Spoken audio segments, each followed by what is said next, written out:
sword and shield of bronze. Don your demonic breastplate and recall the spells you stole from Alfred. You must get ready for battle, for the enemy is threatening everything and everyone you've ever known. The struggle between law and chaos is coming to an end, and reality itself is in danger.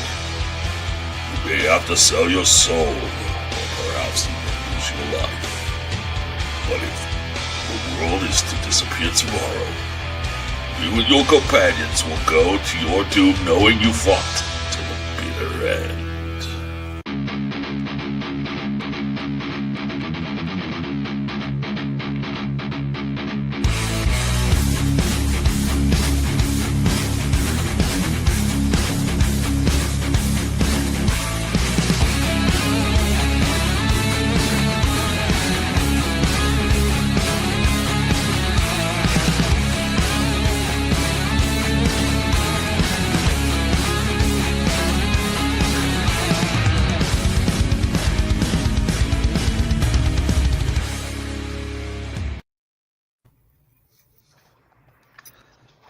Hello, everyone. Welcome to another Hit the Dice. This is our 12th campaign, as Showman says it, and so glad you are all here with us. Tonight, I wouldn't say necessarily something a little bit different, but it is a little bit different. Tonight, we're playing Black Sword Hack, the Ultimate Chaos Edition by Kobayashi. Produced by or I guess published by the Merry Mushman. The Black Sword Hack is a hack, as they say. It's an offshoot of the Black Hack, which is, I believe, an offshoot of the White Hack, which is all very much to say that it's all very much old school Renaissance in its formativeness, right? But I really like the Black Sword Hack. I think especially this edition, is very well done. It's super simple to play. Super simple to make characters, and it is a lot of fun. So before we get too deep into our game tonight, let's go ahead and see some folks. Crimson Templar 2, Much Excitement, thank you for being here. The Lady writes, the kids are asleep. Yes, they are. Tales by Bob, breaking fourth wall for us because JD's not here. Thank you so much. The Lady writes, enjoy. Thanks for the stream. Oh, I want to let you know. And Jessica says, welcome. Thank you so much. Okay, folks, you feel free to comment and such during the game. Help the players, don't help the players. Doesn't matter to me. They are doomed because this is a game about doom. Doom. If it were possible, I think I would have seen about getting the whole Doom from Conan for a period and play that as we did. But I'm sure that would have gotten us a copyright strike. So tonight, our characters in this drama, come to the city of Axel, a city that embraces chaos in all its color and glory and capriciousness. It's thriving. However, Axel, like all the cities in this world, is doomed. Within a fortnight, the rising sea will swallow it whole. But before that happens, our group of thieves have come to the old Temple of Chaos that lies a league outside the city, where the last greatest treasure of the first age is supposed to be held deep inside the temple. Unfortunately, the forces of stasis and law, the flail bearers, knights who have cut off one of their arms and replaced it with a flail, thus called the flail bearers, have come to the temple to prevent anyone from taking it. They are happy to see Axel doomed. The river or the seas rise to cover it, and the greatest artifact of the first age, whatever that is, to be drowned in the sea. But before we get too far into our adventure tonight, enough about me and the world.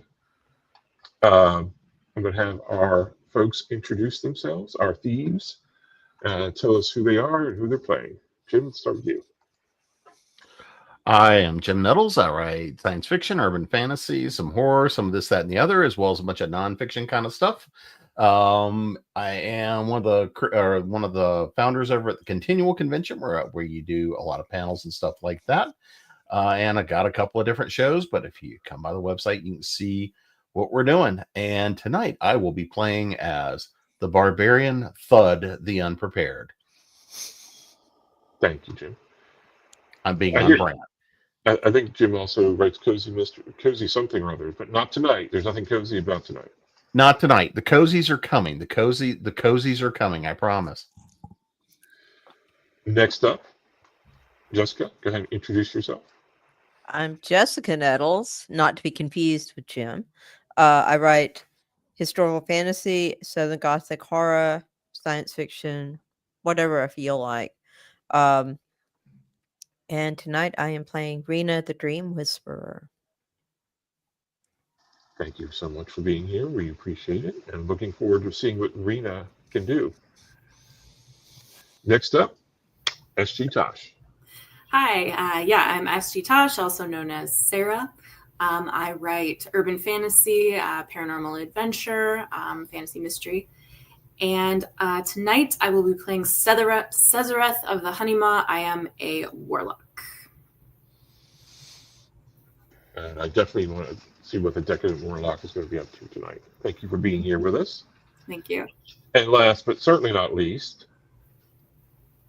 Yeah, I'm Bob Magoo. Y'all probably see me on a host of other Go Indie shows, but this one is absolutely one of my favorites. I am best known for writing a series about an arguably doomed wizard.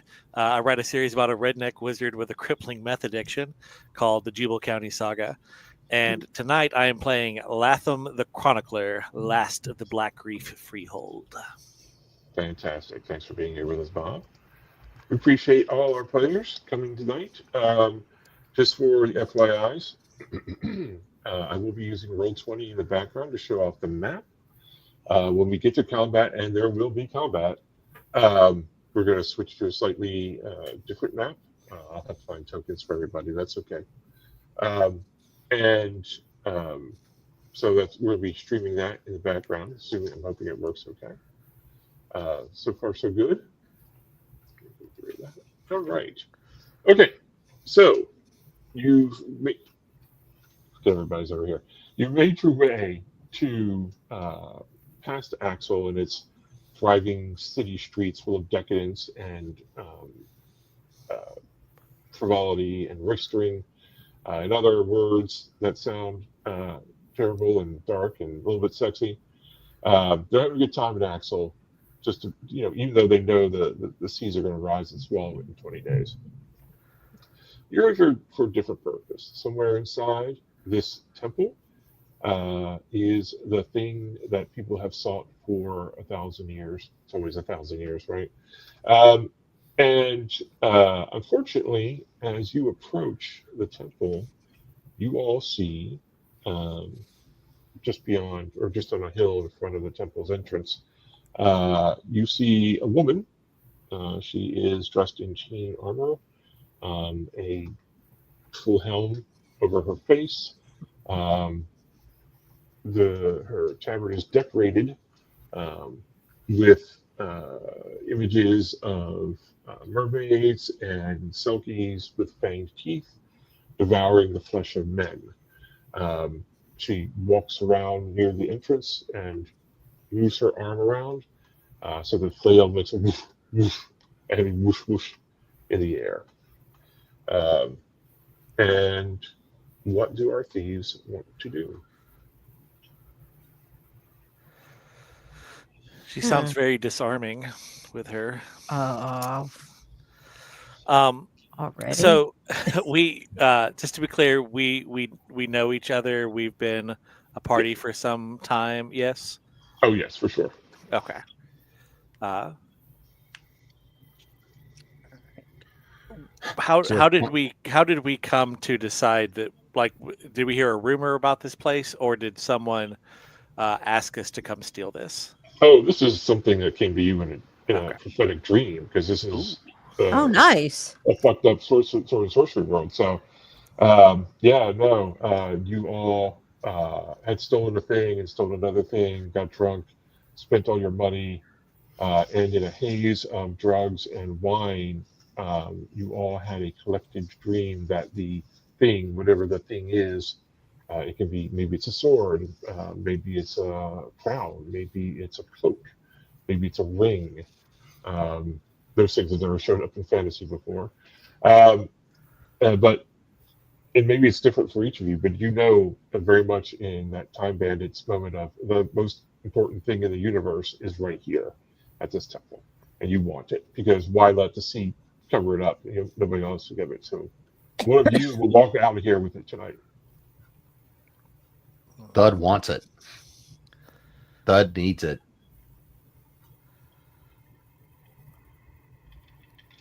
Thud not sure what it is. Yeah.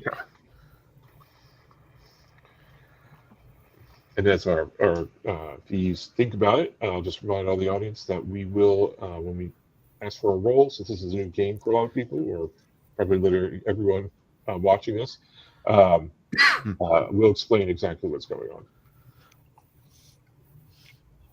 So, how large is this place? Think of so as a temple of chaos, size may not matter as much, or at least visual size. It looks like something as big as, say, one of the Smithsonian museums. Okay. It looks huge, right? But it also looks very worn down. Well, of course. And there are no windows inside. There's a door, but there are no windows. Is there only one entrance? Only ones you can see.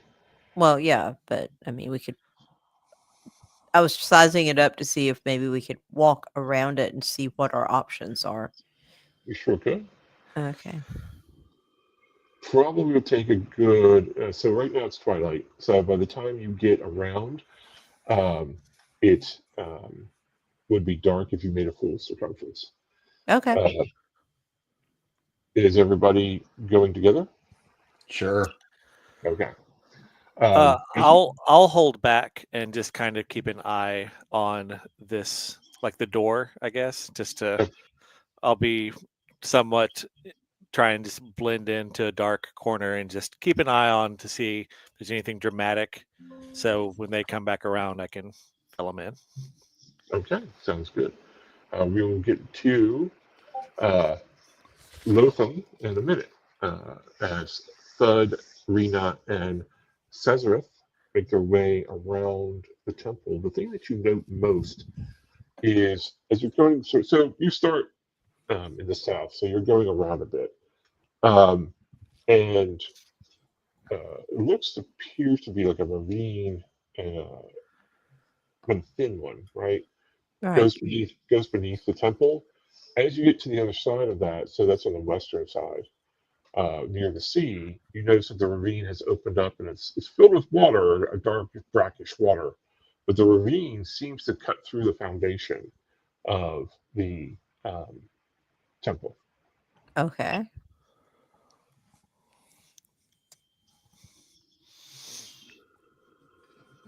Can we tell if there's anything in the water?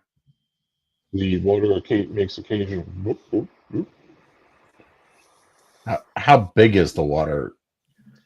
On the western side, which appears to be the more easily accessible side, the water looks probably 6 or 7 feet deep, or around. This is a European game, so say 3 meters deep. So is it clear? Is it muddy? It's inky would probably be the best word for it. Ugh. It's clear on the other side, but on this side, as it comes through the temple, it's definitely got an inkiness to it. I mean, I've probably seen things like this in the asylum, and Oh yeah, there's been things living in it. So yeah, I'm kind of afraid. It might be. I don't know if I'm going to go in there, but you've seen stuff like this before, Yeah. for sure. All right. Thud not swimming that. no one living swim in that. I guess we keep going. Okay. I just wanted to see what options there were, so we keep going. So as you get around back to Lotham, Lotham, you you think you hear your friends coming to you. At least that's what you think.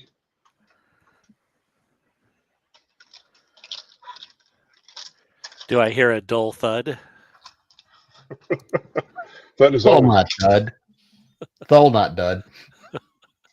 No, actually, you hear the jingle jangle of chainmail. Is it the looking around? Do I see the woman from earlier? Is she? No, and actually, you all know who her reputation precedes her. She is the stained Selkie, Knight of the Flail Bearers. She is. They all have sort of like an adjective and a mythological name. So she is the stained Selkie. Probably stained with blood, but no, she's still at her guard post at the front, near the front. Okay. So she is not the source of the chainmail. Do I need to roll to see if I can find the source of the chainmail? Sure, give me make a wisdom roll. Now, folks at home, when you roll d20 and try to get below your score, what's your wisdom score? 9. Okay, so but you have to get below it, right? If you hit it on the nose or go above, you fail. Okay, I hit it on the nose. So, Okay, so you're just like Oh, you can't quite figure out where the noise is coming from. Is there anything you want to do before whatever it is upon you? oh, okay. So I do have a question. Mhm. Let me just see. I am a shaman. Mhm. So I have 2 spirits, one of which is an ancestor spirit who I can roll. Basically, I can, roll doom to invoke it, and it would give me I could roll with advantage on this perception. Okay. So, but I don't know if that's something I can invoke after the fact. So, Well, so we're still figuring things out. That's okay. yeah. What do you get one freebie? I think. So it says that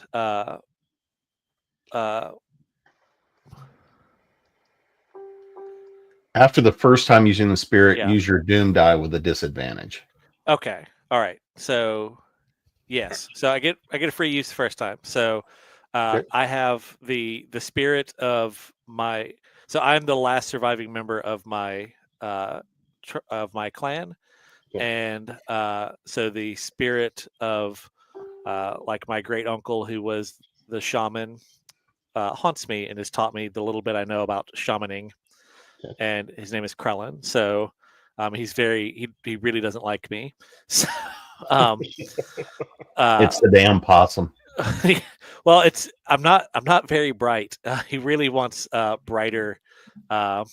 He would rather have a much more intelligent apprentice, but he's stuck with me.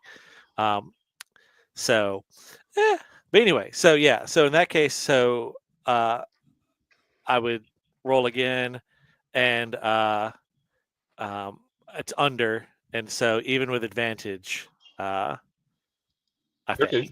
So No, you rolled under. That's correct. That's what you want to do. no, I rolled an 18 the second time. Oh, So, okay, I gotcha. Okay. so your yeah, your ancestor is just you're so stupid. Why? And then he sort of like throws up his spirit hands and fades back into whatever totem or whatever fetish you brought him in. yeah. I carry around his harpoon, and that Okay. is what I hold that when I evoke him. And yeah, as usual, he just kind of belittles me and then moves on. It's probably why I didn't hear it, because he was too busy cursing my existence to hear what was going on. I think so. I think that's probably appropriate. Okay, so you're not surprised but you are sort of confused. You're looking around, and you don't have a chance to sort of hide or get away, as this duck helmeted. It's a big brass helmet, but has a duck motif. Um, Approaches from almost the same path that you would all approached earlier. And of course, he is sinister-handed, and that's where his flail right now sort of is held in place by some mechanism you can't see. But when he sees you, you hear this ominous as it drops away and it starts to swing, and the flail bearer looks at you and says, "Do you embrace stasis?" I am absolutely very pro chaos. So I would say, is this the kind of thing that you would typically play close to the vest, or do people kind of wear their allegiances on their sleeve, kind of deal? I think that's I think it's difficult sometimes to, like, there's almost like a sense of, you know what he is and he knows what you are, but you can be subtle about it if you want. You can try to Okay. be like, oh sure, Okay. All stasis right. is great. Yeah. So he says, as the waves come eternal for all. Excellent. And from this, he pulls out a bloody, rusted, the worst possible butcher knife that you can imagine, and you would not want this near your sushi or even your flank steak or even your bacon. And he says, "Give me your pinky for alliance, or you can be one of us and give me your hand." I have a finger that you can have. Okay. Whatever the obscene finger it is in this world, that's what I raise in his direction. Oh, okay. So he's, oh, okay. He's like, Yeah. I see. I see. All right. So feels like we're going to move into a bit of a fight here. Now the others, as we established, are Power walking back this way, one hopes. they might be dilly-dallying, but they're probably coming back. Yes. Okay. So I'll just explain this for everybody. This is sort of a, a lot of folks are familiar with D&D or similar style games where you're on a grid and you move 5 feet and it's very, very tactical. This is a little bit more theater of the mind, but also, think it more cinematically. So we're going to find a bad guy. That's him. I had one. And we're for the bad guy. Roll20 doesn't have a duck. It probably does, actually. Yeah, we'll throw him in there. Oh, I gotta get closer so people can actually see it. So right now, he's there, and we'll get a Bob. He looks a little innocent for Bob.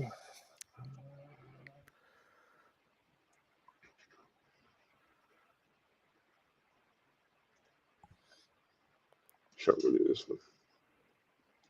No. There we go. Yeah, we'll use this one for Bob. All right, and we will give him names. Here we go. Spell the name for me.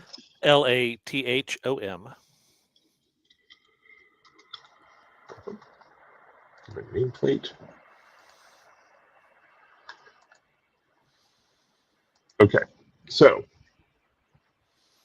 Latham. Actually, we could probably make these guys bigger, can we?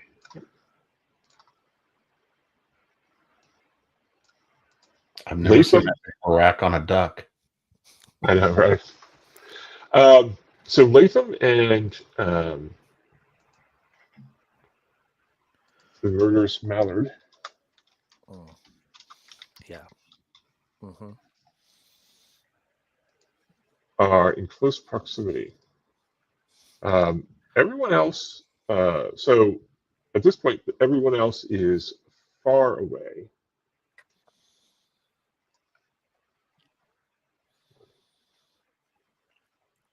That's Bob.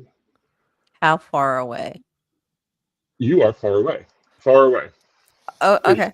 Okay. Yeah, it's kind of a vague. So it's one move. If you have a melee weapon, Yeah. you can take a shot, or you can also move to nearby. Okay. Are we close enough to hear that there's a scuffle going on? Oh Or yeah, are we you can. far away? Yes, you realize there's something happening at the on your hilltop. Okay. Latham just fighting with Shaman Father again. I don't know. It sounds kind of like more than that. Everybody saw my Mary Jane. So I don't hear the usual profanity coming from his uncle. So also, just so you understand, the stained Selkie is distant. So if she hears what's happening, she may become involved in the fight as well. Okay. All right. So right now, let's go ahead and roll initiative. So you make a wisdom roll. If you succeed, you go before the murderous Mallard. If you fail, you go after the murderous Mallard. I'm just gonna say, kind of wish we were playing D&D right now because I'm definitely rolling high numbers. So yeah, my wisdom is 9 and I rolled a 13. And my wisdom's 10. I rolled a 15. Yeah, my wisdom's 10 and I rolled a natural 20. Oh. Probably So- the only time I'll do that all game. So you My get wisdom is 12, then I rolled a 1. Woo! okay. So actually, I think you get 3 Yeah. actions this turn, Jim. Jessica, you only get 1 action this turn. Okay. So Jim, let me grab you a token from real quick. I gotta say, just mechanically, I like that you can crit, fail, and fumble initiative, and their actual repercussions. Yeah. As I was reading through this, a lot of this reminded me of old ICE rules, and that kind of made me happy inside. Oh yeah. Yes, exactly. There's a little bit of Rollmaster in this. Mm-hmm. Also, high five to Jessica for the Rollmaster reference. Thud, you are far away from what appears to be a fight. So how many, since I have 3 moves, how many moves will it take me for me to come watch Latham get whooped? Okay, so if you want to like run right to the thing, you can make it 1 move for free from far away to nearby. Okay. If you want to move again, I think you need to roll your doom die for us. Okay. That's a d6. Yep. All right, I got a 5. Okay, you're fine. And then, so folks, if you try to do the same thing twice in a turn, that is, you're trying to roll your doom die. And so you want to move again to close. All right. Okay. And now you can attack the murderous Mallard if you want, because you have an extra action. Well, I'm just arriving. How do I know that the murderous Mallard is not just here to tell me about, my new Lord and Savior, Pinky Finger or whatever? That's true. You don't know that. So I take it I'm coming up from behind, right? He becomes aware of you, but yes, you are coming up from behind. Thud will release with his battle cry as he comes and charges with his spear to stab at the murderous mallard because he would like to have crispy duck tonight. Sounds good. So I need to roll what? 2d6. Well, you roll d20. No, d20, 16. Okay, so what's your strength? And my strength is a 13. All right, so you miss. You don't crit or you don't fumble or anything, but you do come up and you jab with your spear and miss. All right. Okay. So the murderous mallard will go. He was intent on attacking Bob Latham, so he will do so. Let me go ahead and make my roll. Murderous mallard needs a 12 or less. Wait, so don't I roll? Oh yes, I'm sorry. Yes. Go ahead. I mean, the way I've been rolling, I probably should have kept my mouth shut. You probably So, and I pick strength or dex, right? Right. So you want to, you want to parry. That's right. You want to parry or dodge, whatever is best for you. Yeah, I'm going to try and dodge because my dex is 12. Oh, okay. And Jesus. Okay, so he hits me I rolled a 16. Okay. Roll. With the play. I'll roll 2d6 to take the highest. 6. Okay. And add 1 to that. And what's your armor that you have? As a man who is the last of the Black Reef Freehold, who came on the black ships, we don't wear armor because that's how you drown. So you boys living life in the raw. Okay. So you take 7 damage then. That's good. Yeah. You all see this spout of well, not really blood, but you hear a giant oof as one of Latham's ribs is crushed by that blow. Okay. So Rima or Sazerath, what do we have? What do you all want to do? So I'm curious about invoking a demon power, how it works in this. Okay, go ahead. Because I do. Well, also I want to get everyone's advice. I can, through one of my packs, I can put a target to sleep if I'm successful. Do it. And I would, I think, like to do that because this is. I'm just here for the loot. I'm not interested in fighting. Gotcha. I'd like to end around this. Does it give a specific range on your spell? It doesn't. I'm just looking at the rules in the demonic packs. It doesn't give any stats. Okay. So I'm going to need to. Well, you go ahead. I can move too. I don't know if I'm allowed to move and also cast. Yeah, you have 2 actions. So. Okay, so I'll move closer, however far I can move. All right, so you move from far away. Let me find the token for you. Oh, here we go. Yeah. There are horns for your character, correct? Yep. Okay. And spell it for me, because I'm not looking at it. SARE. RETH, I think. No, there's a Z in there, isn't there? Oh my God. You know, I'm just going to look at it. Can't do spelling today. Okay. SAZERETH. There we go. Sazerath. Okay. And Sazerath moves from far away to nearby. Yes, please. And then do your demon stuff. Okay. So if I'm reading this right, I roll a doom die. And if I don't roll a 1, I'm successful. You only have to roll that if you do it again. So this is your first time, so you don't have to. Okay. So.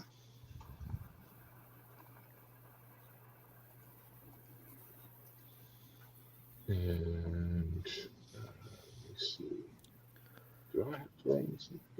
Wait, double check. Double check it.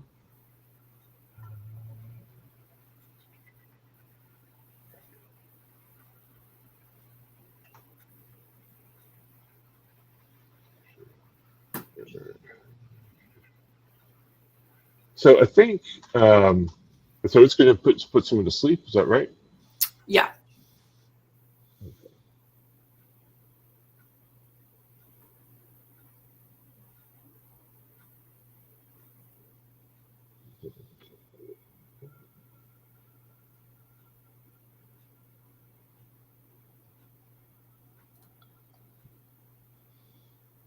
So what is your int? It is 9. Okay. So the demon is able to successful. Great. The murderous mallard Thank you. is oops.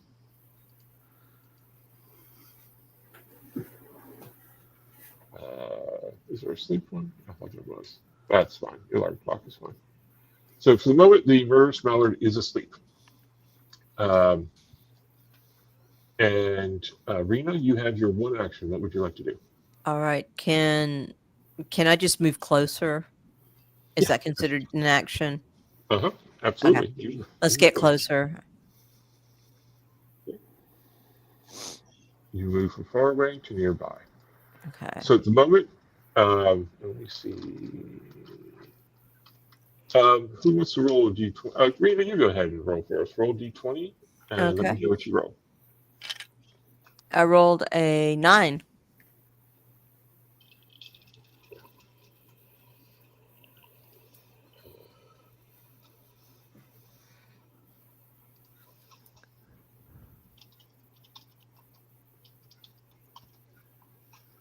It appears the stained Silky has heard of some commotion.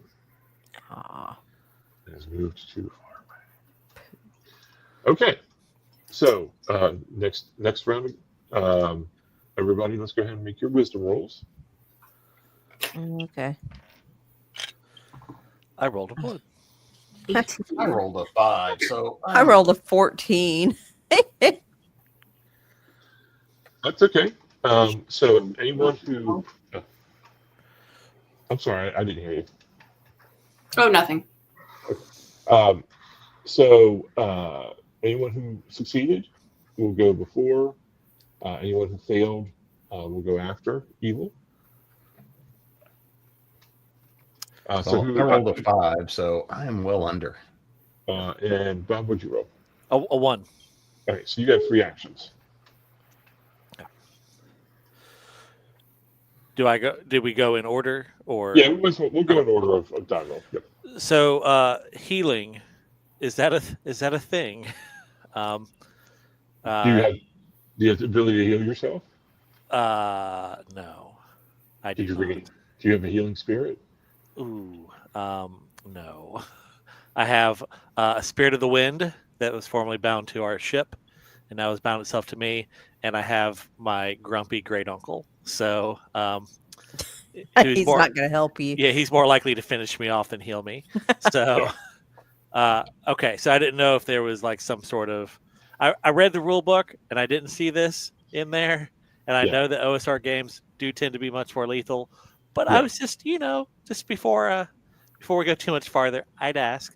Okay, so since I can't heal, can I use one of my actions to try and perceive if I can see that she is coming closer as well, that she's noticed this ruckus? Oh, since I mentioned it, I'll give that to you all for free. You all are looking and you see her sort of like jogging. Okay. But whose side is she going to be on? You're pretty sure she's not on your side. Yeah. Yeah. Okay. Well, in that case, gosh. Man, I kind of want to try and finish this guy off, but I'm afraid if I don't kill him, that he would, just get up and finish me off.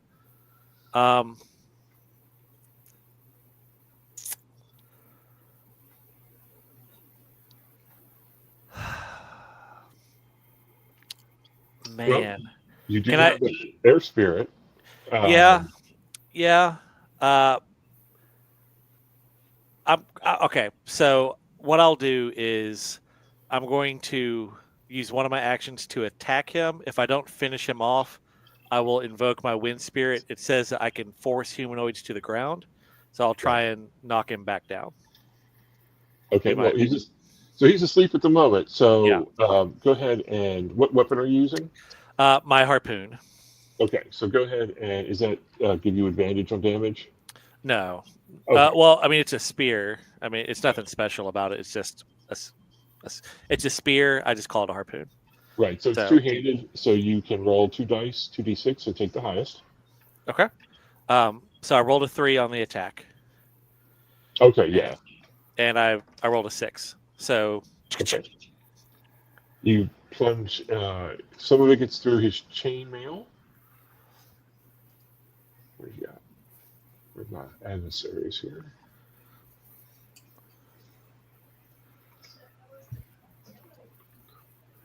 All right, so he takes some damage. He is struggling to awaken, but he has not awakened yet. okay. So if I try and attack him again, I roll doom, correct? Correct. You would roll a doom die. Right. Okay. I think I have to because I think I. So I roll doom first. Yep. And you can roll. Yes, roll your doom first. Okay. And 1 or a 2, right, on doom is a fail. A 1 is. A 1 is okay. Just 1.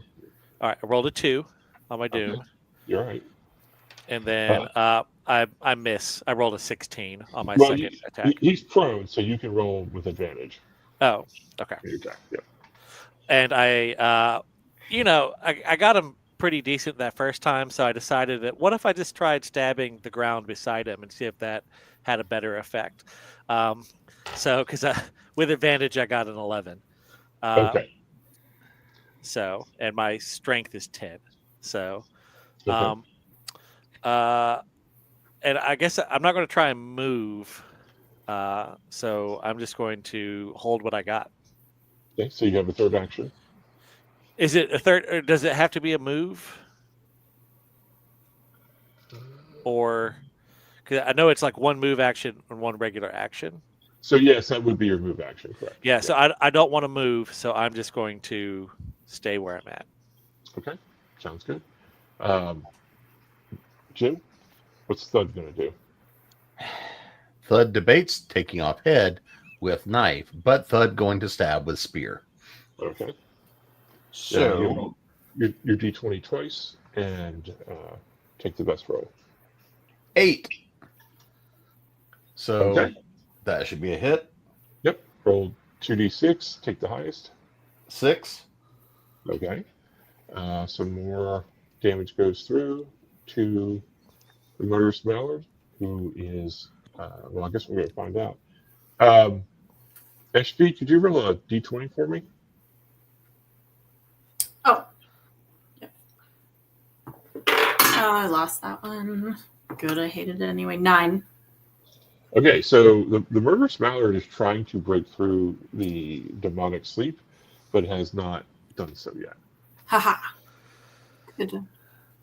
Okay, so what is SG and Jessica? Would you all roll? I rolled a 14. I rolled an 18. Okay, so Rena goes first. You are currently nearby. You Okay. are aware. You are aware that the. Oh, I'm sorry. I've got to move the bad guy. There's also nearby. The stained Selkie is close by. All right, Rena, what would you like to do? Okay, so it kind of looks like Latham is taking care of Sleeping Beauty over here, so we can actually see see Scary Lady with the flail, right? Sure can. Okay, so Hopefully you're not looking and going, "Is she's coming?" yeah, well, so I'm headed her direction with my serrated sword. I'm ready. I'm not even gonna give her a chance. Just like, nah, we're gonna Okay. fight. All right, so you can move over to her. You're both. Okay. I'll move you both into the close area. Okay. And you can go ahead and roll your attack. Okay, so I'm rolling strength here. You're trying to get under. Oh, crap. You know, any other time, I wouldn't roll 20s at all. You rolled a 20? Yeah. Okay. Let's see what the good book has to say about rolling Nat 20. 20. Crit fail. Means I'm going to lose something, probably. Okay. That's what I get for acting crazy. No, acting crazy is fun. Oh, I know. I'm not really complaining. It's just like, Thud wishes Thud had flamethrower. Right.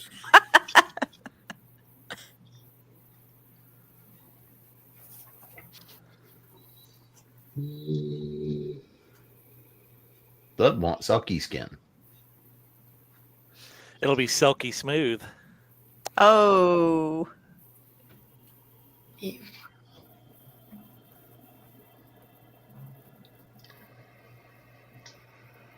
Huh. I don't see the for failure. We'll just say you we'll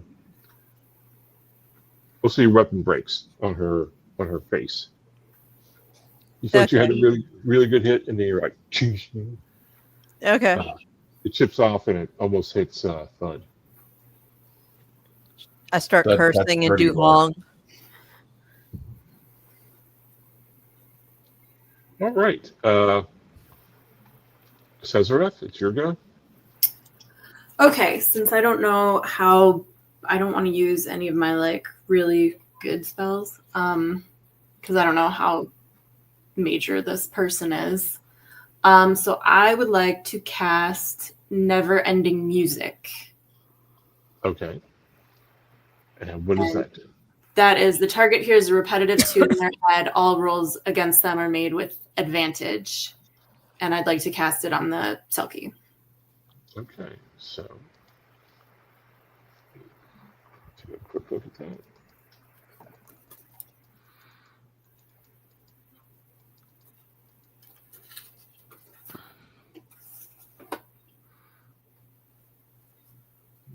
And Okay. that's, yeah. Go ahead and roll against your intelligence. Try to get under. Okay. I rolled a 1. Woo! All right, excellent. So what we'll do for that critical success is you get another free use of that particular spell. You don't have to roll a doom die. Oh, awesome. Okay, thank you. Yep. And you see the Selkie almost like hit herself in the head with her flail hand as she tries to block out the noise. Excellent. This is why I do this. All right. So back around, everyone roll initiative. Okay.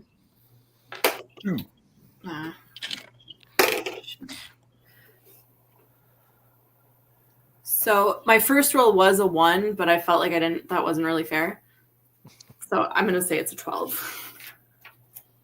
Okay. Because I just kind of dropped. I feel like I just kind of dropped it from where it had been the second before. Okay. Is that a success or This is against your wisdom? wisdom. No, that is a failure.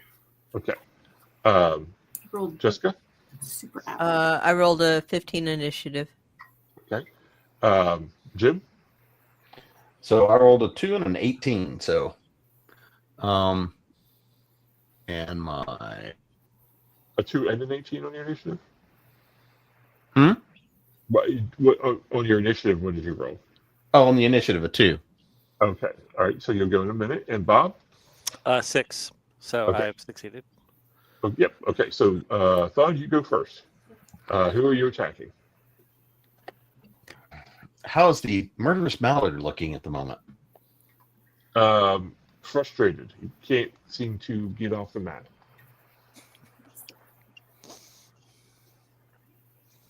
And what about The Selkie has entered into close range and looks a bit distracted at the moment. all right? Thud going to skewer Selkie. Thud wants Selkie skin. Okay, so you do have advantage on your attacks against her. All right. So I rolled a 6. So Okay. that should hit. That's a hit. Yep. And so I rolled 2 2s. That doesn't do a whole lot for me. Okay, so that hits her and doesn't do a lot of damage. But it did hit her successfully. Did you want to move at all, or did you want to try and attack again? I'm going to take a step back out of range Okay, so you want to go nearby. and grunt. Thud knees hurt. Trying to move on the wrong map. Okay, there we go. All right, so next up would be Latham. So I have a scimitar as well, and so I don't want to give up my harpoon, but I want to use an attack effect, Okay. and I would like to sacrifice against the mallard. So I basically want to like pull out my scimitar and just like double-handed stab it down into him, and hopefully, double and maybe even triple damage him and put him out of business. That's the dream. That is the dream. So I have to roll a doom die. Yep. So you make your I make my test and then I make my doom roll. So I rolled a 2. Okay, so it does hit, and I rolled a 1 on the doom die. So, man, so that means I go down to a D4 now, right? Yes, your doom die is a D4 now. Yeah, and does that have an effect on me right now in the roll, like rolling doom, or it just the effect is that I now have a smaller doom die? You have a smaller doom die at the moment. Okay. So I do hit him. He is prone, so advantage, yes. For Damage. I mean, double. Yeah, advantage on damage. Is that how that works? Actually, it's triple damage. Yeah. Okay. So I rolled a 6, so it would be 18. But my sword breaks in the process. Thud points and laughs at Latham. Look, the way I've been rolling, I will, I'll go find some more weapons. I'll just keep breaking them as I go. All right, so the weapon breaks, and that would have been enough to kill him anyway. So the murderous mallard has expired. He is now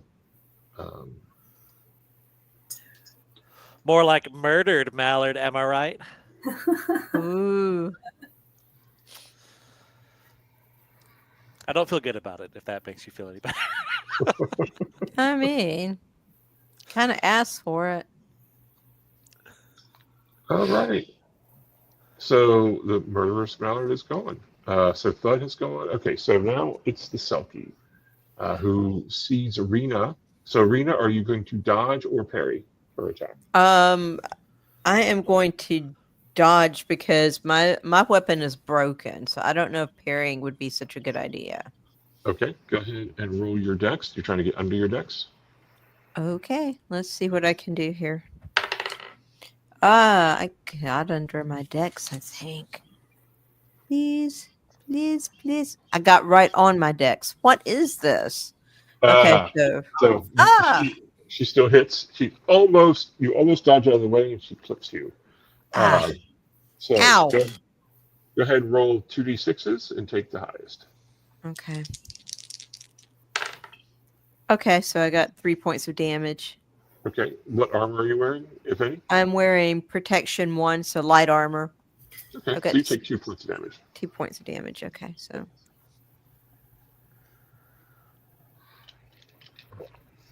Alrighty. Okay. And Jessica, what did you roll for your initiative? 15. And Sarah, what did you roll for yours? 12. Okay, so Sarah, you go next. Okay. Let's see.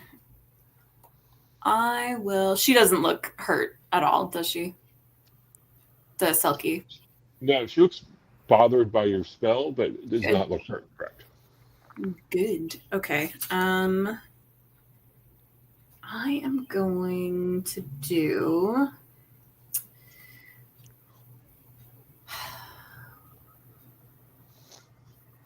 Maybe. That's not a lot of damage. Dang it. Sure, I'll try this. I'm gonna try to do Call the Id. You summon an invisible creature made of anger. All right. It can inflict 2d6 damage before disappearing if I'm successful. Okay. All right. Go ahead and summon it. I think you roll against your int. Yeah. I rolled another 1. Okay. That's pretty good. Yeah. So does it make a normal attack or? I think it's like this is all the information I have, but I assume it's just like an elemental or some sort of. Okay, like an invisible stalker. Yeah, like it's a summoned thing that just kind of maybe moves through the person and just withers away their hit points or something like that. It doesn't really specify. Okay. And it's 2d6. Really doesn't, does it? It sounds like it just does its thing. So, okay, go ahead and roll 2d6. Okay. I got a 6 and a 2. All right, so it does 8 damage. Some of that does go through. It does disappear after that, but the Selkie is definitely wounded. Very annoyed. Okay, Arena, your go. Yes. Okay, so am I close enough to like grab her arm? Yes, you are. You I can grab her arm and I'm going to cast Steal Life. What this does, it says you steal D6 hit points from the target, which is her, from target you can touch. So I'm touching her. Nice. Your own HP cannot go beyond their maximum. So, let's see. So I take 4 points of damage off of her and absorb it. All right, and You heal. get 4.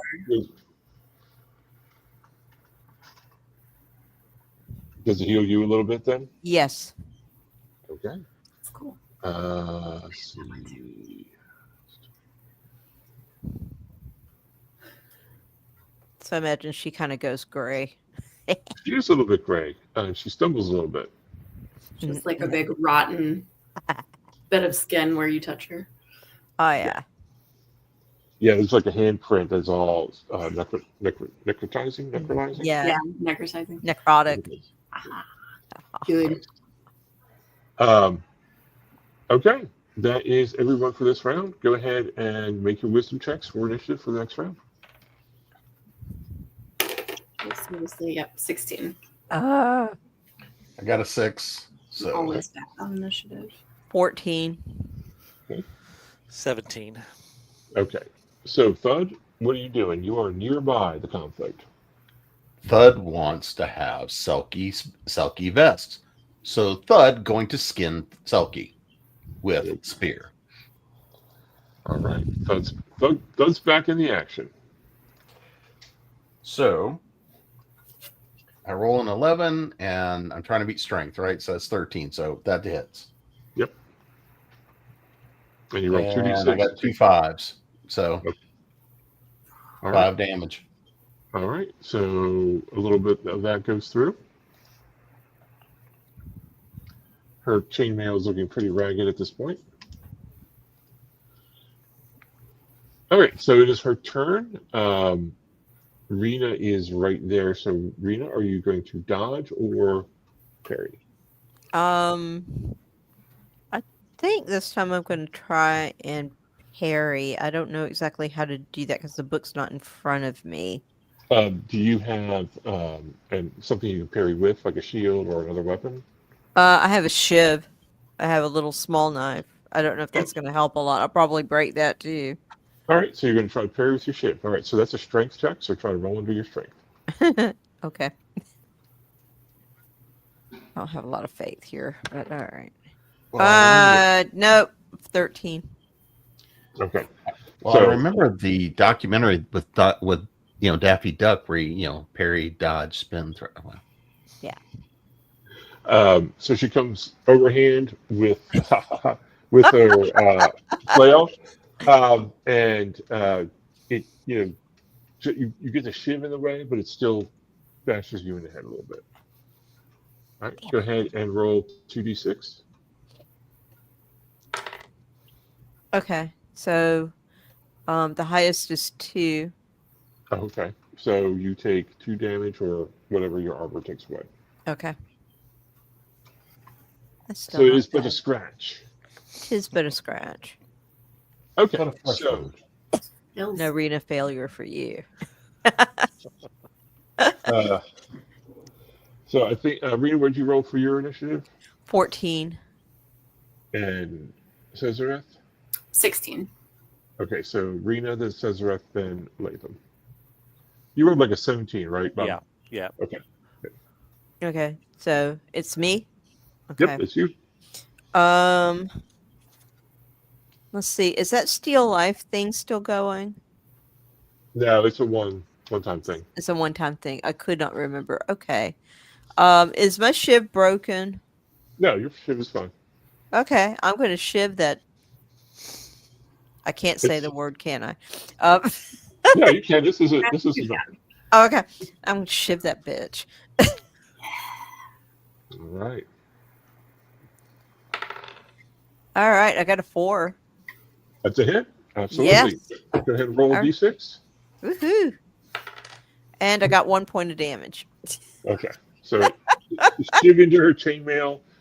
You think you like nicked her a little bit. Not much done. But you hit her. I That's hit what her. matters. Yep. Finally. Okay.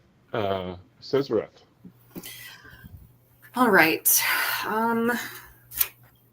Since I would like this to be over, I don't have a ton of damage. I could try. Let's do. Let's try spontaneous combustion. Okay. Target bursts into flames and suffers continuous damage, 1d4. If I roll a 1 on the spellcasting roll, everyone present bursts into flames, though. Oh, no. Thud, Good luck, cuss, you everyone. dirty look. You got to risk it for the biscuit, you know. You Okay. really do. Ooh, there's biscuits. If we get out of here, do I roll with advantage on these spellcasting rolls since it's against her because of the never-ending music? It said all rolls, right? It said all rolls against. Yes, you do. You do. Okay. My bad, everybody. I apologize in advance if this goes south. Oh, I got a 6 and a 3. So. All right, you're good. You All are right. amazing. How much fire does she take?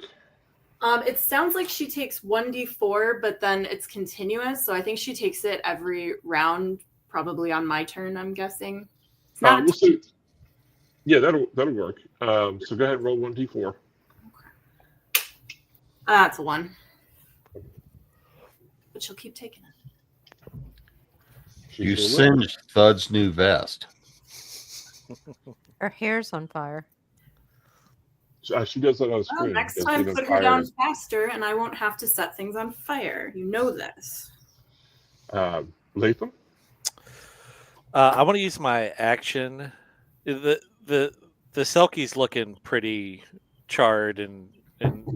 necrotized and whatnot. So I feel like they've kind of got it in hand.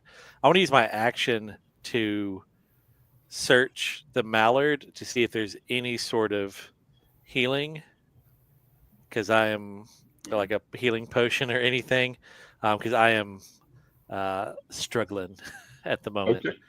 Go ahead and So, make a wisdom check.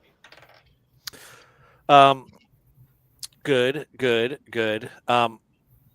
My uncle is clearly like whispering in my ears, like, "There's a fight going on over there. Why are you over here? Why aren't you over there?" Because I don't find anything. I You just do fumbling around. You do find something. Okay. You find a testament, but it's like rolled up, tightly bound. So you Okay. find a little thing inside his vest. Okay. I won't read it like it. I don't see like a potion or anything, so I'm just gonna set that to the side for now. Like, Okay. just tuck it in my shirt, and I know like functionally I don't need to move to get closer, but I'll just say I'm just going to use my move action to kind of get over there with my spear, and I'm kind of looking for an opportunity to jabber Okay. potentially next round. Sounds good.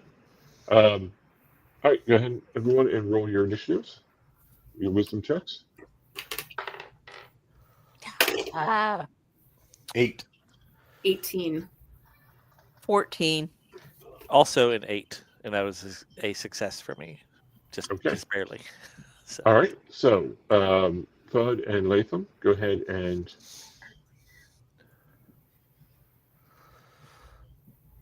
what do you guys do? Thud, if you'd like to go first. Thud, roll 1. Nice. Third Thud, spear Selkie.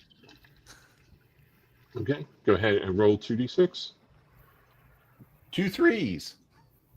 Okay. That will be enough to.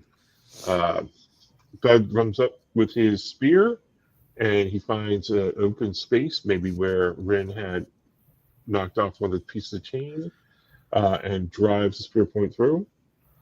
And the Selkie makes a and then falls over. Thud going to have new Selkie vest. It's going to be a little burned. Roast. Thud okay with that.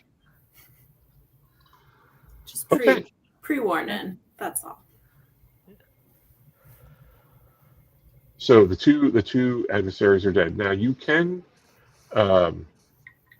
strip them for gear. Obviously, you really can't use the flail, but you can chop off the forearm, if you want it as a trophy. Does she have any other weapons? She has like a long knife. I will take that. Okay. I would be looking for more in the way of money, so jewels would be valuable. Well, each of them does have precisely 5 pieces of silver. I'm kind of leaning on my harpoon, and I reach into my shirt and take out that scroll and take a look at it. Okay, so the scroll says, or this caption at the top titled, "The true meaning of the flail bearer way, the road to stasis, and how you can steal your mind and steal your heart. Steal as in the metal, your heart. It is a treatise on becoming one of them. You could perform the ritual at the end, which would technically heal you, but it would probably also transform you into a flail bearer. My intelligence is fairly low, So I think Latham gets really excited when he sees that this is a treatise on how to steal. And I'm like showing it to everyone else, like, guys, this is like, I think this is going to teach us how to rob this place. No. No, not Yeah, that's not right. exactly. Thud shakes head. Thud skins sulky.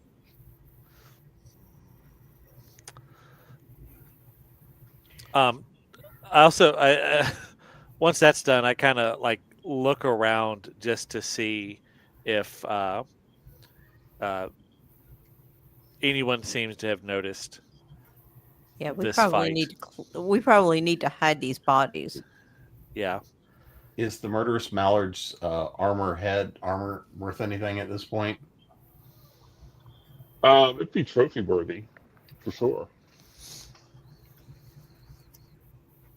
So, what weapons have we gleaned? We've gotten a short sword from her. Mm-hmm. And he has an axe. Ooh, axe. You probably have to grind it a little bit to sharpen it up, but he's got an axe. Thud takes axe.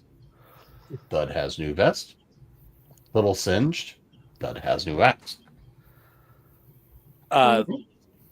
My scimitar that I broke, I'm going to Mhm. keep that now that it, like, I mean, I know it's broke, but like, I kind of like as a trophy kind of deal.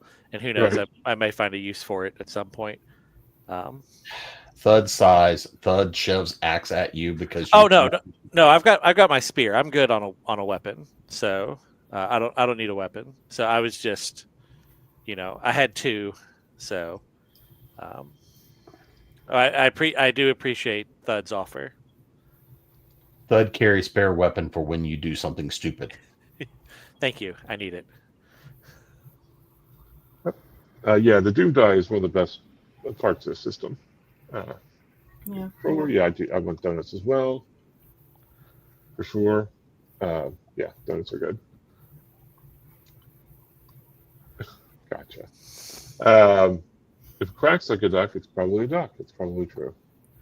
Oh yeah, I didn't think about that. Somebody got throwing breadcrumbs at him. Mr. Quackers. Okay, so as very nice. So you can take a short rest. If you take a short rest, it's about an hour. It'll just get darker, so that may or may not help or hinder you. And then I die. But you get half of your constitution and hit points back. Oh, Nice.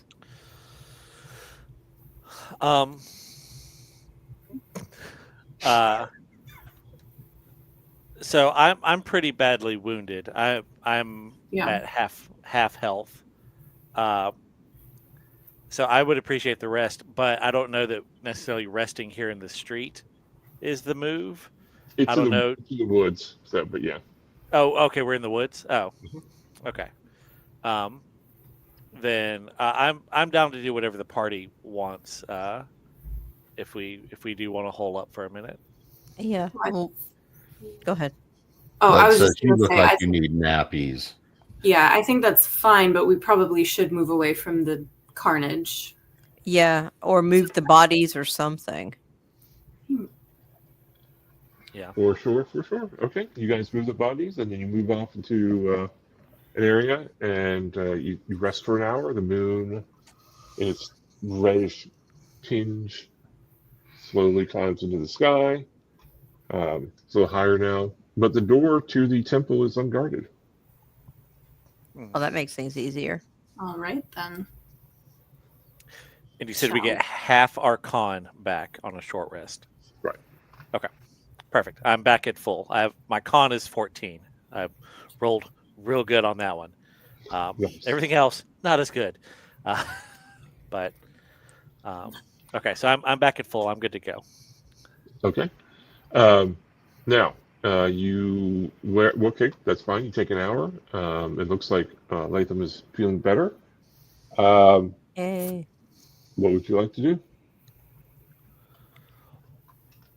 Let's go tackle that door.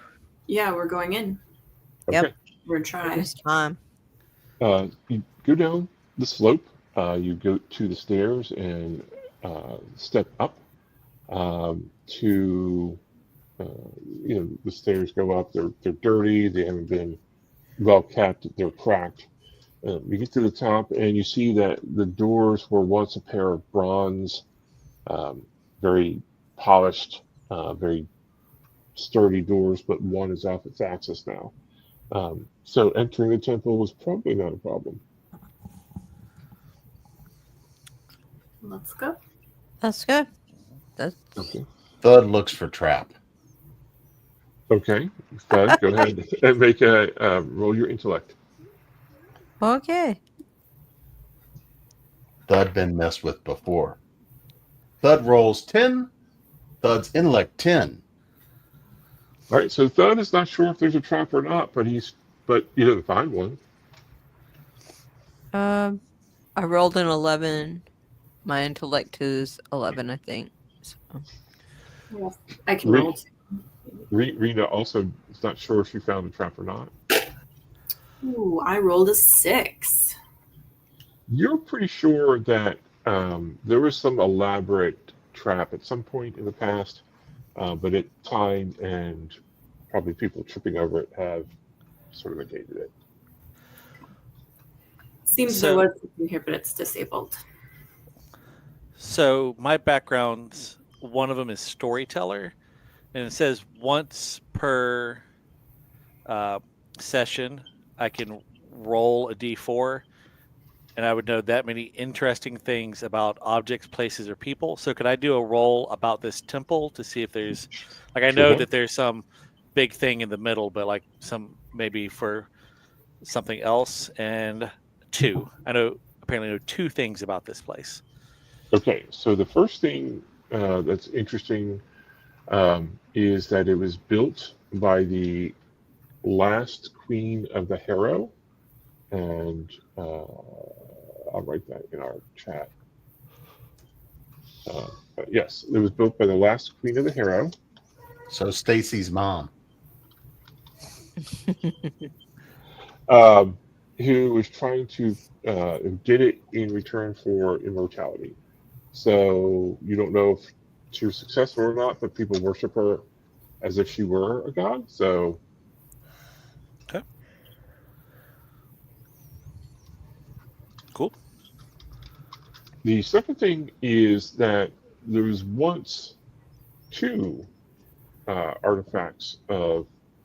There was once an artifact of, and there still is an artifact of chaos, but there was also once an artifact of balance, which they kept hidden in the temple to prevent its use in, essentially it's its job, right? The forces of balance, those who try to keep the world balanced between law and chaos. But it was stolen by a thief. Latham's uncle, no doubt. Probably. We're too late for that. Yeah.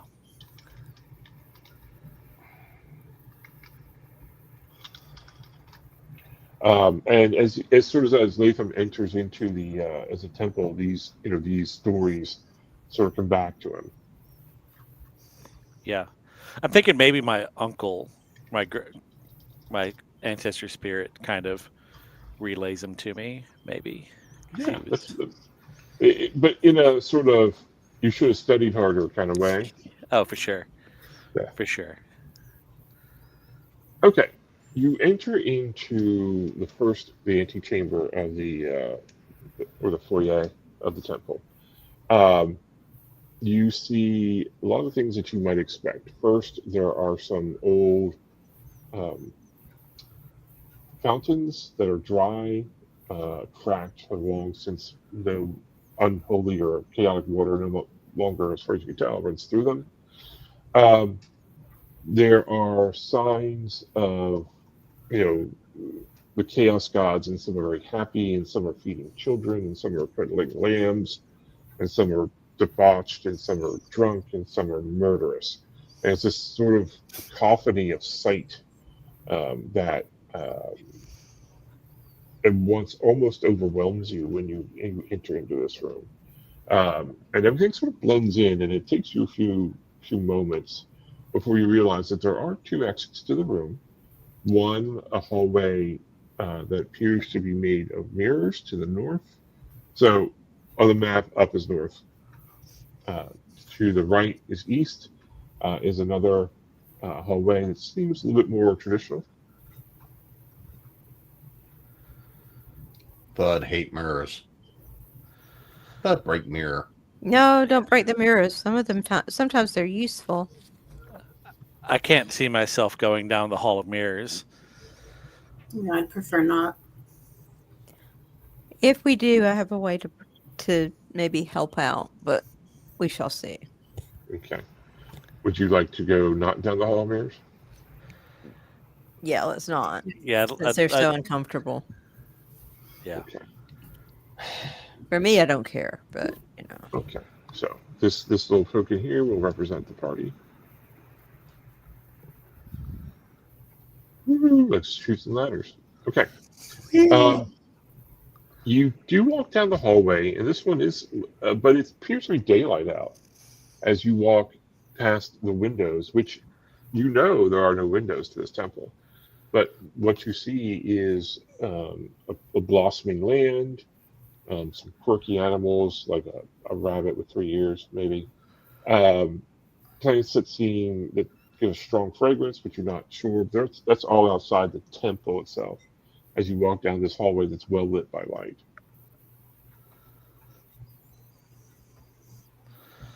Okay. Do you do anything particular in the hallway, or just keep going? Just taking a look at through the windows as we're going on. Does it seem like it's the same world that we live in, or is it obviously someplace different? That's a good question. It's a little hard to discern. Give me a wisdom roll, if you would. Okay. Well, the way I've been rolling, I won't have any idea, but here we go. Ooh, Thud Yeah. roll 4. 14. I have no idea. Thud thinks the world looks different. Rena is not sure. Yeah. The fact that it's daylight and there's so much greenery, which was not around when you came in, it's difficult to say. Yeah. Thud Right, not so- eaten a 3-headed or a 3-eared rabbit before. Thud might be getting hungry. You all enter into this room, and this is a little bit different. It seems to be a bit of a like a throne room almost, not an altar, although there's a small altar in one corner, complete with sacrificial bath. But there, at sort of the eastern end, with the light sort of prisming, being like rainbow coming through the window. There's an altar, and the altar is made of some kind of reddish wood. Easily would fit someone who's maybe 7 feet tall. So, and of course there are brass skull like hand rests on it. Thud wants one of those brass things for a cup. Okay, how's Thud going to get one of those? Thud's going to pull it off pull it off. Okay. Thud, go first. When you touch it, give me a wisdom roll. All right. I rolled an 8, and my wisdom is 12. Okay. So you have a brief vision of sitting on the throne as a much taller person, but it doesn't. It sort of fades very quickly. And now you try to pull off the skull, and you succeed. Unfortunately, the skull starts to grow legs and arms in your hand. I've said it once. I've said it 100 times. You don't touch strange skulls you don't know. It's Thud. Does he listen? No, I know. It's Thud. It's Thud. Yes, okay. All right, Thud smash skull before it can grow up. I mean, this is the fun part, though. After all, he does smash things too. kind of entertaining. I don't think most of my stuff is going to work on this. Well, you never know. I guess I don't know what it turns into yet, so I'm just assuming it's like a brass golem thing.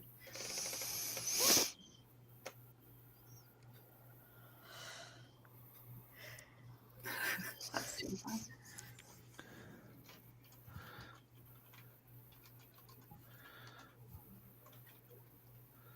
And the other one, so I say everybody's close at this point. Thud is closest. And the other one, the other brass knocker, also comes off the throne. Oh man. And they laugh like, skeletons do. It's a little bit annoying. All right, everybody roll your initiatives. Wish you will. 5. 10. I'm off to a great start. Rolled a 20.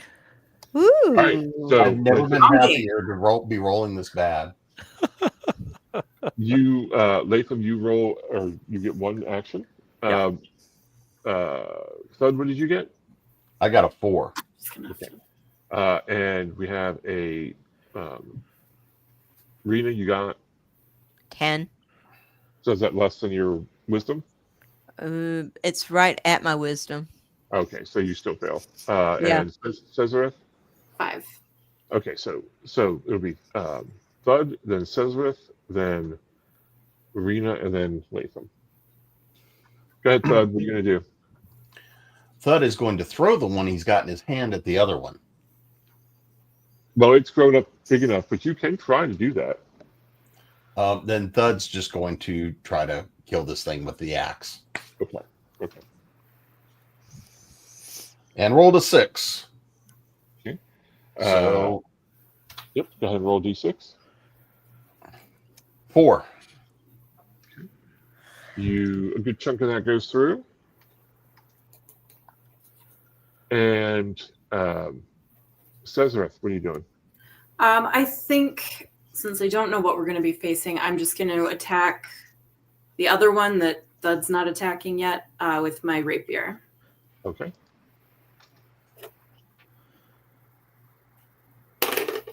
Uh, 12. No good. Okay, so you come up, take a swing. All right. The skeletons will attack back. So, Thud, are you going to parry or dodge? I am going to parry.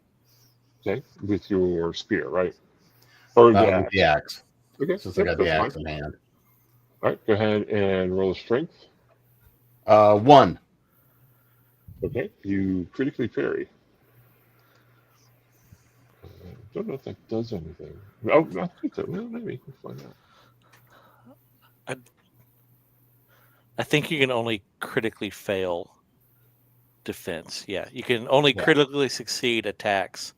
You can only critically fail defenses. All right, there we go. Thank you. You don't do much, but you don't get hit. So that's good. Knock it out of the way. Cesareth, go ahead. I'm going to try to dodge. That's a dex, right? Mm-hmm. Ooh, 1. Okay. So yes, you also are very dexterous as it comes at you with its scimitar, and you're just like, nope. Cool. Rena, and go ahead. Okay, I'm going to go and attack the one with Cesareth with my long knife. Just go ahead and clobber it. Okay. Hopefully, we shall see. 19. Okay. Wish. Man, Yep. this thing sucks. You stick it right in the eye, but it goes right in the eye socket and comes out. Latham? Since I only have one action, since we're in close, does that mean I can still attack? Or Yeah. Yes. okay.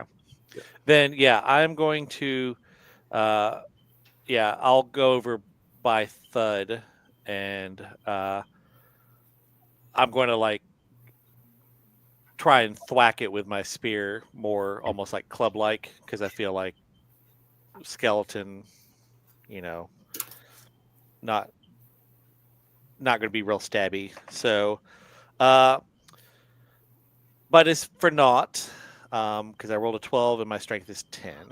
So Got it. All right. Go ahead and roll your wisdoms. Ooh, 8. 19. 7. I also got 7. Woo! Okay. So the Sensmith, what did you get? I got an 8. Okay. So the three of you will go first, and Thud, you're on 19. Is that right? Yep. All right. Thud's slow today. All right. Late- The sevens can go ahead in whatever order they wish. Ladies first. All right, thank you. I got an 11, so I think I failed. What's your strength? 11. Okay. Right. Yes. I you swung again, and I Right. think I hit the other eyeball this time, or the Right. other eye socket this time. Yep. The other eye socket. It's like, come on, just stand still. Lots of cussing Duong, my Lathan? native language. Oh, okay. Nice. Yeah. Until I get a little more of a vibe for these guys, I'm just going to try and thwack it Okay. again. This time I do hit, Okay. and max damage, so 6. Oh.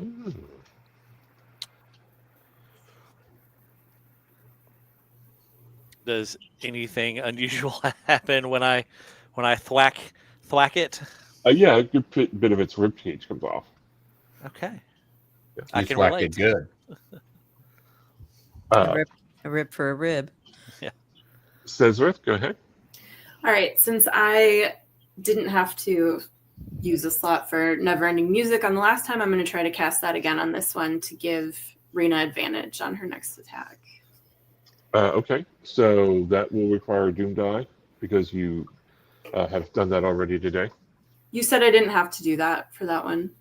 Right. That's right, because you rolled a 1. That's right. Yeah. Okay. All right, let's try this. 12. Doesn't take. Okay. That So one is- the magic sort of like comes up and then it just sort of falls away as a nice turn. Rascals. Okay, so it's going to be their go.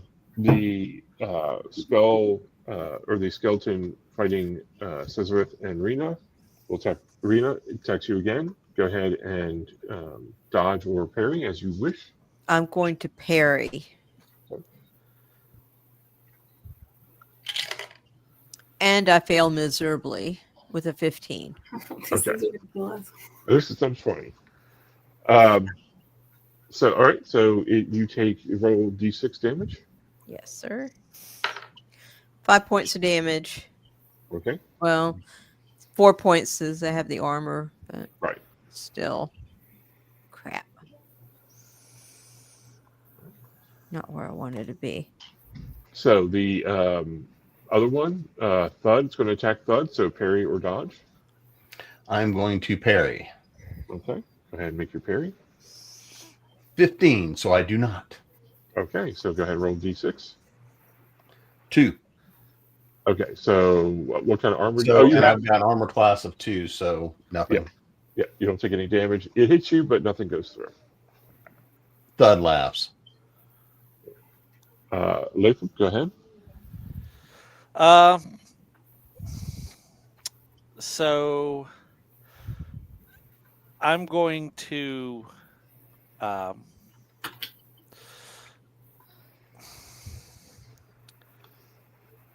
I want to, I guess, I want to evoke my uncle and see if he knows if he's seen anything like this, if he has any thoughts. So instead of attacking, I'm going to use that action to, I guess, do like a intelligence check. Okay. So you invoke your uncle, but because it's the second time, go ahead and roll your doom die. Yeah. Your Okay. I D4. rolled a 4. Okay, you're good. So, and I get to roll with advantage. That's what he does. So, 15 and 13. My intelligence is 8. So, as usual, I ask my uncle for aid, and rather than offer anything of use, he just kind of cusses me out and belittles me. So you never studied. All that time we spent in the cemeteries with the dead. How could you be so bad at this? You're literally the heir to the entire family worth of people. Yep, So, that's good. That's good. All right, give me 1 second, everybody. We're taking a 15-second break.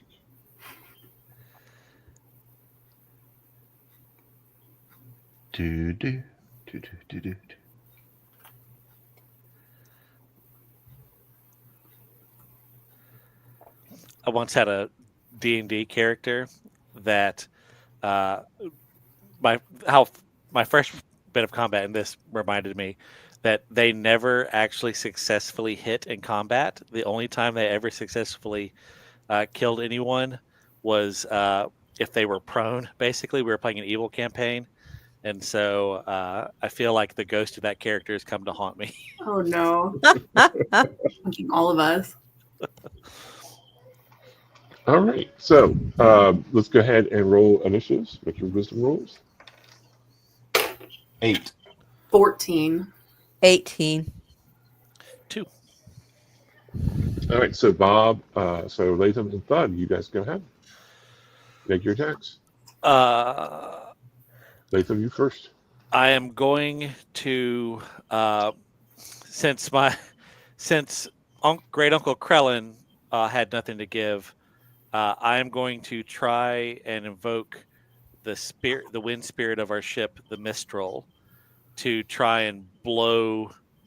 It says force humanoids to the ground. So I'm going to try and blow them down. So my doom roll is a 3. You haven't. Yeah, you haven't. Okay, so you're good, but you haven't used this yet, so you're okay. Is it by particular spirit, or is it just spirits in general per day? The way I was reading it, the way I'm writing it is by each spirit. So you get each spirit a freebie each day with each spirit. Cool, even better. Okay, so I now roll. As long as I don't roll a 1, we're good. Mm-hmm. I rolled a 20. Okay. But all it says is if I rolled a 1, it would have the opposite effect of whatever I was trying to do. Correct. So, Yep. So it held you down instead. Yes. So it says humanoids. So I don't know. It says specifically this spirit can be invoked to extinguish flames, dissipate toxic fumes, or even force humanoids to the ground. So I don't know if they mean humanoids in the general sense or that this can literally force multiple things at once. So one thing at a time. One thing at a time. Okay. Yep. So yeah, the one in front of me and Thud, a wind spirit starts to try and force it to the ground. Okay. It successfully does that. Okay. So that is my action. Hopefully setting it up for Thud to give it a good whack. So Thud is going to swing axe and try to cleave this thing in half. Right. So give yourself advantage on the roll, the attack roll. So I've got advantage on the roll. Mm-hmm. I rolled an 8, so it's going to hit. Yep. Even without the advantage, and I rolled a 6. Okay. So the skeleton cracks into its spine, breaks, and the dark red flickering life goes out of its eyes. Thud says, "Told you we should have smashed mirrors." The other one is going to continue in on Rena. These things are very single-minded. Rena, dodge or parry. Parry. Okay, go ahead and make your parry roll. Oh, okay. A 6. Okay, your shiv is like, Yeah. not today, Satan. Yeah. Haha. Okay, so Cesareth, what did you roll? I rolled a 14. And Rena, you rolled a 18. Okay, so Cesareth, you go first. Okay. I'm gonna try Never Ending Music again. Okay. I think that's the best thing. So I roll a d6 for Doom. Is that right? Yep. 3. You're fine. Okay. 15. No. I'm gonna stop using that spell. So this again, the spell sort of like the music starts to come up and then it just sort of fades away. And the Damn it. skeleton walks you. Skeksis friends. Oh, Hmm. I just noticed a rule. Every time we crit fail, we're supposed to be rolling doom. Oh, that's right. Okay, yeah, we'll know going forward for that. I knew there was a couple other instances where we rolled doom dice, so that's fine. Doom. So Rena, it's your attack. Okay, I'm going to try to kick the crap out of this thing and see if I can't at least push it back and maybe make it fall. I don't know how this is going to work, but we shall see. All right, go ahead and do it. Never mind. 19. Okay, so you push into it, but it's like the stone is a bit slick and it skates all over the place and you don't quite get it. Yeah. More cussing. Damn it. All right, go ahead and everybody get their initiative. Make your wisdom rolls. 4. No. Where was that earlier? 9. 4. I failed with a 12. All right, so I think everybody goes before the last creature. So go ahead or the last skeleton, I should say. So go ahead and who had the 4s? Me. Go ahead. Go ahead. Sadler. I'm just gonna try to hit it with my rapier since the spells aren't working. Okay. 3. Finally. That's a hit. Go ahead. Over 6 damage. Oh, nice. I'm just so mad. Yeah, the anger comes through. It rocks back a little bit. Enough of this shit. It's an echo of that rage demon you summoned earlier. Yeah, seriously. Thud? debates kicking head of dead skeleton into other skeleton, but knows would break toe. So Thud going to use axe to take out other skeleton.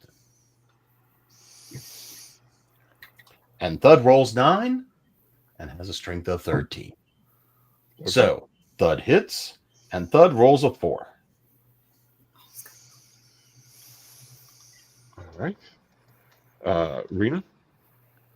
I'm going to try to hit it with the long sword or the long knife again. Okay. And I roll a 10. So I think I hit it. All right. Yay. Yay. Awesome. For 3 points of damage. And this one also collapses.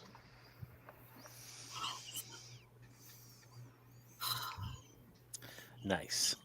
Well, that was worth it. And so one thing you notice too about this room is that whereas it was brightly colored, it now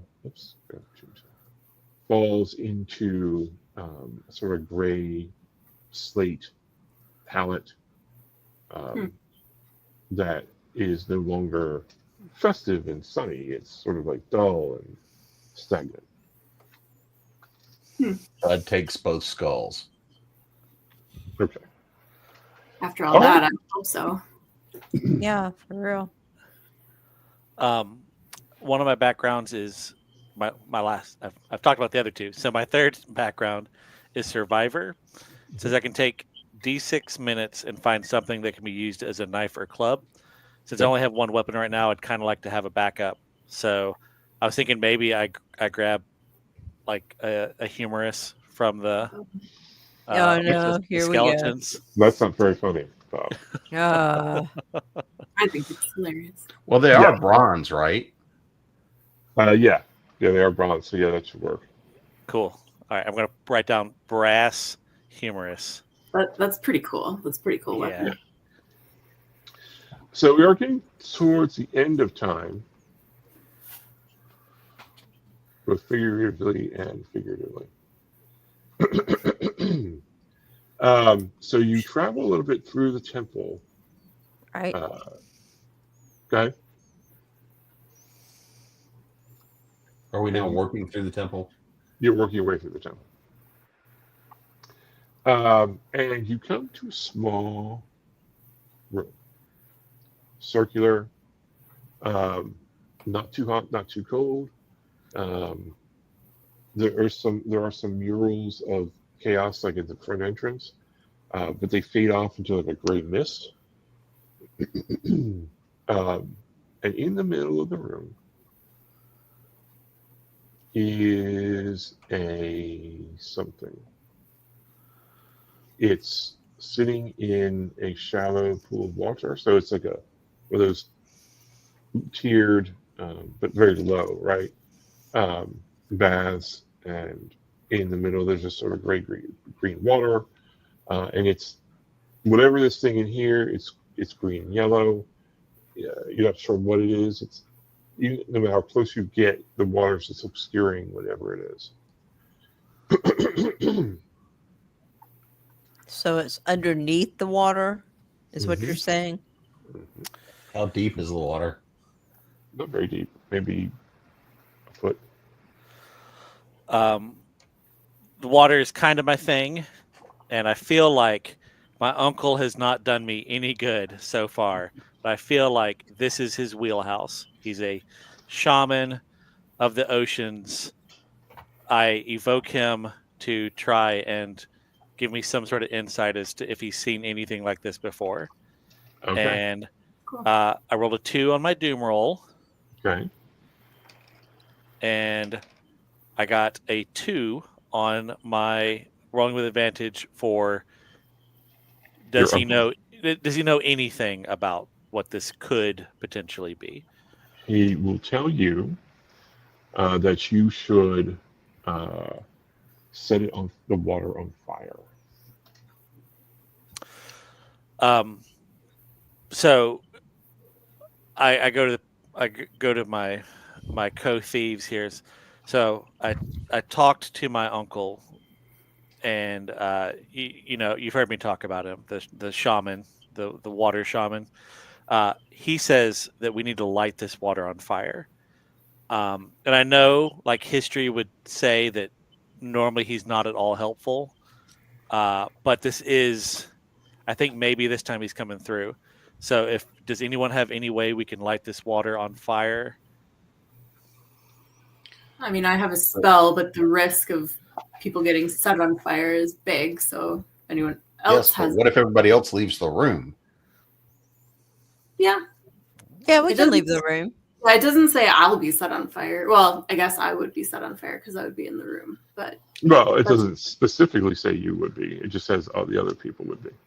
everyone present, Okay, gotcha. that would be me too. So I'd no But- longer want to cook. But here's my question: are there any torches on the walls or anything? I would No, assume it sort of reflects with its own light, kind of thing. Yeah. I would assume we would have something between all of us. We would have something on us that would light a fire.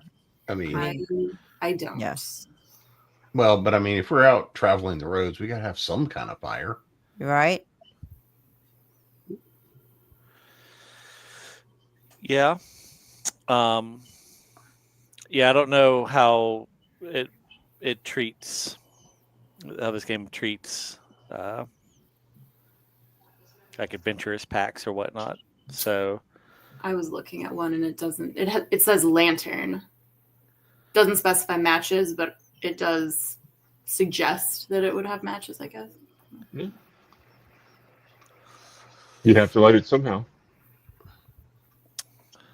So I'm Can like we- you're saying that you guys have a couple, like some method of lighting your own fires. Okay. So someone has a Yes. lantern. We light the lantern and throw it in. Yeah, I can do that. Yeah. I assume I have a match then. I was going to Yeah, roll I'll it for, fire. to see if I thought to buy one, but let's just say that I do that. That sounds good. Lit it, threw it in. Okay, so you throw the lantern in and it explodes, and the water boils off. I'm sorry. I was going to say, as she goes to throw it, can I just have my wind spirit at the ready? Like, I'll go ahead and like do the doom roll to invoke him, just to, Okay. like have him summoned up. So like, if there's going to be a fireball coming at us, that I can kind of try and deflect it. Let's see what the doom die and the summon die do. Okay, so what if, hypothetically, Oh no. I rolled a 1 on my doom roll Okay. with my D4? You are now doomed. It means you have to roll with disadvantage for everything. That's good. That's good. I don't know that we'll be able to tell the difference, but okay, good. So, and I think in that case, I think he probably will probably try to do the opposite of what I want. Okay, cool. So I've called him up poorly. Yay. All right, so the lantern goes into the water. There's an explosion and great steam, and instead of really blocking it, the wind spirit sort of enhances the steam's fiery bits. Give me 2 seconds. Yeah, that's what you want to hear. That's what you want to hear. That's not good. Enhances the steam. Maybe we'll have steamed fish before long. I'm Bud, kind of not hungry. here for your bullshit.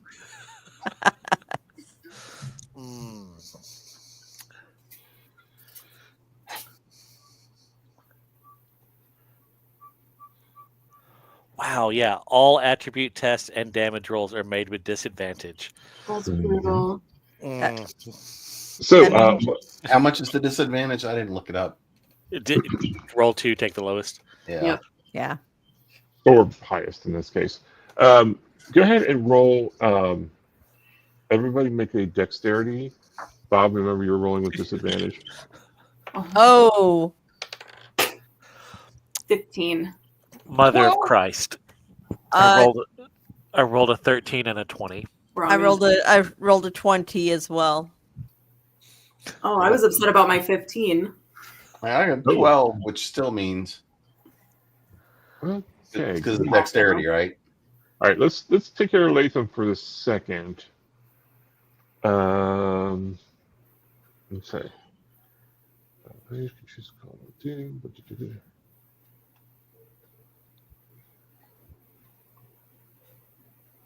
Takes a long rest. Bud said we should leave room.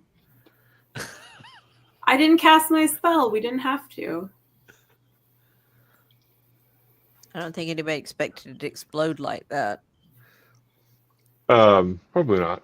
Even Bud, no. Cast fireball, small room, bad idea.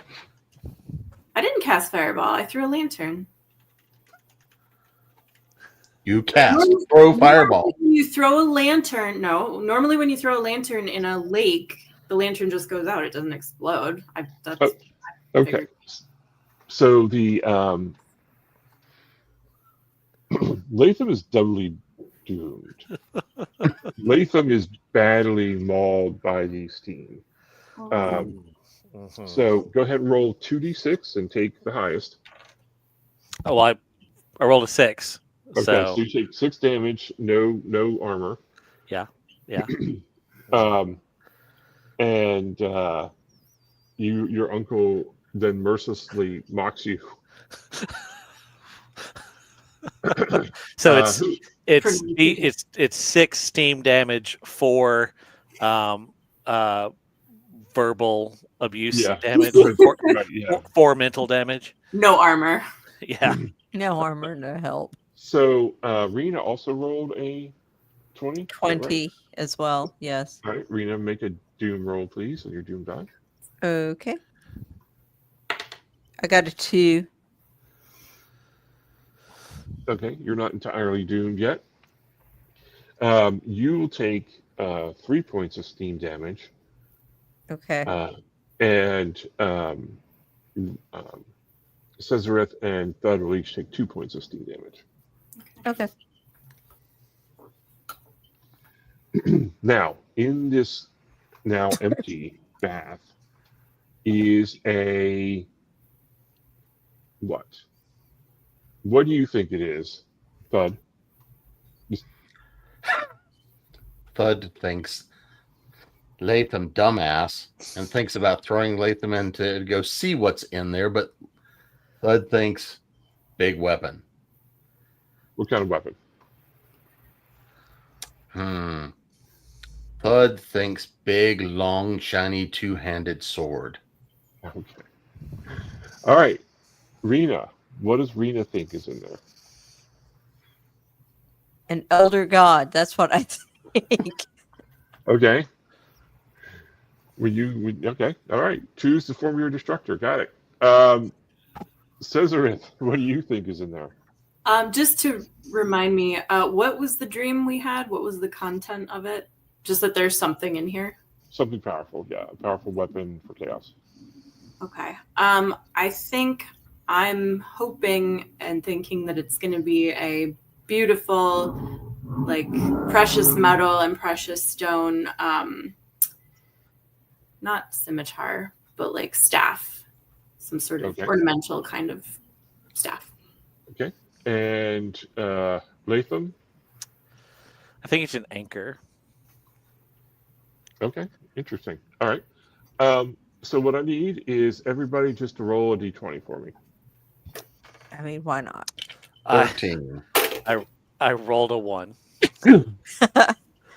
8. 4. Okay. Ironically, as the steam clears away and the badly burned Latham sort of stumbles forward, half blinded from the steam, crinkly eyebrows. It's not a pretty sight. But what is a pretty sight inside the bath is an anchor, a brass anchor with a thick rope tied to it when part of the rope has been cut. And this could be, and you sort of know that this can be attached to a ship. Yeah. I feel like the way this doom has come, that this is the ship, the anchor from my old ship.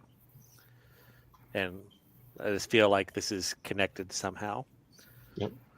Go down with ship. And this, you got to say, Black Sword Hack is a pretty heavy metal game. And so, we got some weighty brass. And that's that's some pretty heavy metal there. So it's some pretty heavy metal. So, and that is blah blah blah. That is Black Sword Hack, folks. Thank you all for coming. So, Fun. Yay. I knew I should have cast that eternal or the hunger spirit onto Latham. You should have. I almost picked up the hunger spirit. It was one of my choices. And so, did everybody have a good time? Oh, yes. Yeah, very much so. Okay, awesome. I thought that was a really good game. Oh, okay. All right, so starting with SG, tell them where they can find you on the internet. Well, as always, you can find me at my website, sgtosh.com. That's where I've got all my socials, my newsletter sign up, and where you can buy all my books. Awesome. Thank you for playing with us tonight, as always. Thank you. Latham, i.e. Bob. Yep. You can find me at Tales by Bob. Actually, brand new website premiered yesterday. So Woo. it took me about a month to rebuild it. So please, everyone, go find all the typos that are on it and let me know. But yeah, talesbybob.com for all my games, books, and podcasts. Excellent. Thanks for being with us tonight. We appreciate it. Jessica.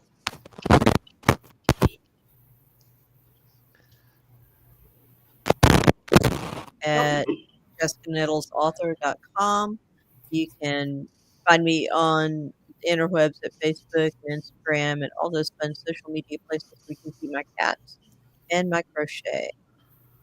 Awesome. Thank you. Thank you for being with us here tonight. And Jim. And you can find me at jamespnettles.com. That'll take you to all the other stuff, continual, creating prose, author essentials workshops, some of the other fun stuff. And yeah, Sean, thanks. It's fun as always. Absolutely. This is a good time. I really liked the game. And I thought the characters were fantastic as well. So, as we always say, thank you all for being here.